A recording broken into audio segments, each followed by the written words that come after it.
You know, on July 14th, just over here, we had a blaze that got started in the Marco Polo condominium. At the end of the day, it was probably the largest structure fire in the history of the state of Hawaii, for sure in the city and county of Honolulu. It was a fire where 4 people lost their lives. It was a fire where over $100 million in damage was caused. This was a large disaster. Fire investigators determined that over 80 units received some sort of damage from fire, heat, or smoke. Over 30 of that 80 are considered total losses.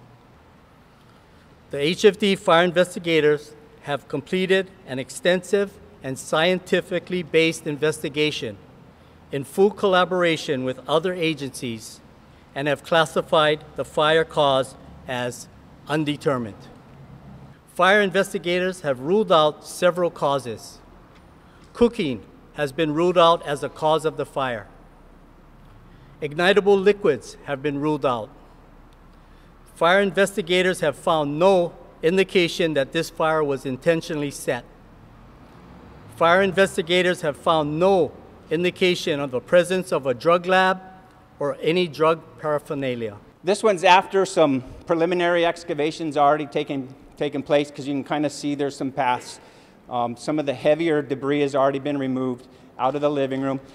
When we come into the unit, what our investigators would have done is photographed everything, all the rooms, all the electrical, before we remove any fire debris.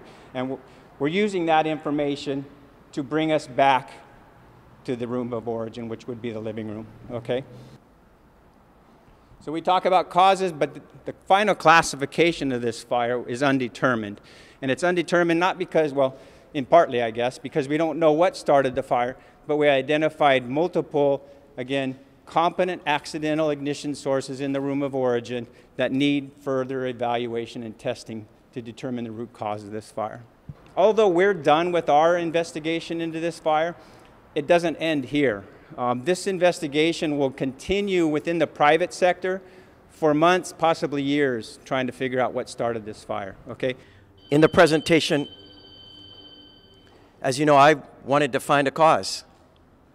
You saw there are some accidental things that perhaps lead to more questions, and perhaps as the investigation continues, there may be more answers given. And I know that it's somewhat unsatisfactory that we don't know what it is that caused this fire, and yet we're going to tell you what we know. We're not going to make up facts. We're not going to get to a conclusion because there's one that wants to be given. And so we put out what we do know, and we'll continue to cooperate and work with any other investigations that are ongoing to see if we can get a further determination.